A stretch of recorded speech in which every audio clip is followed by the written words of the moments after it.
আসসালামু আলাইকুম বন্ধুগণ। আজকে আবারও হাজির হয়েছি নতুন একটি সিরিজ নিয়ে। আজাদি কা Amrit Mahotsav 75 years of independence, যা বর্তমানে চলমান এবং আপনার পকেটেই থাকতে পারে। এই ধরনের কয়েন যদি আপনার কাছে থেকে থাকে, আলাদা তুলে রাখুন।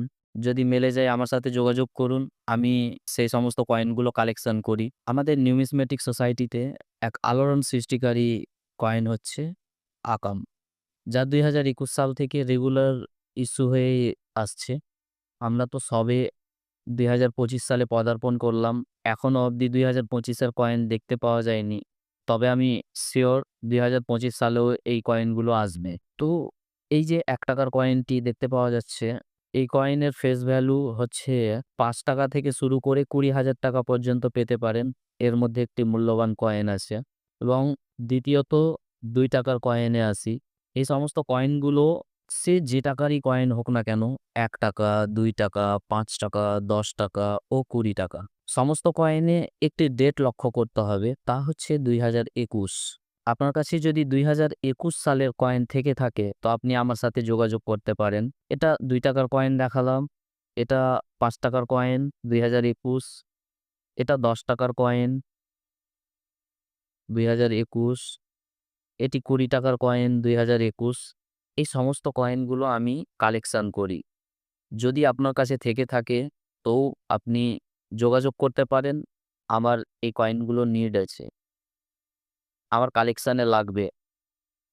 এর মধ্যে কিছু কয়েন আছে যার মূল্য আকাশ ছোঁয়া। প্রায় সোনার সমান বা সোনা সমতুল্য মূল্যের একটি কয়েন লুকায়িত রয়েছে। হতে পারে আপনার পকেটেই তা থাকতে পারে।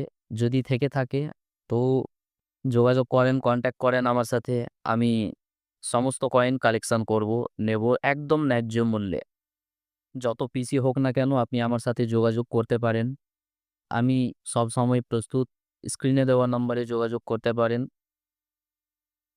আমি আবারও বলি, এই ধরনের কয়েন যদি দেখেন ২০২১ সালের রয়েছে আপনার পকেটে, তো আমার সাথে যোগাযোগ করতে পারেন। সেসব কয়েনগুলো আমি নেব। যেটা যেমন মূল্য আমি ঠিক ধরে দিয়ে দেব। আপনার পোষালে আপনি দিয়ে চলে যাবেন। আমাকে অনেকেই চেনেই আমি কি কাজের সাথে জড়িত এবং যারা চেনে তারা ভালো করেই জানে যে আমি যা বলি তা করি। এই কয়েনগুলোর মিনিমাম মূল্য ৳৫০ থেকে শুরু করে ৳২০,০০০ পর্যন্ত হতে পারে। তা কয়েনের কন্ডিশনের ওপর নির্ভর করবে এবং মিন্ট মার্ক এর ওপর নির্ভর করবে। মিন্ট মার্ক বলতে মোট ৪ টি মিন্ট রয়েছে। যেমন কলকাতা, মুম্বাই, নয়ডা ও হায়দ্রাবাদ।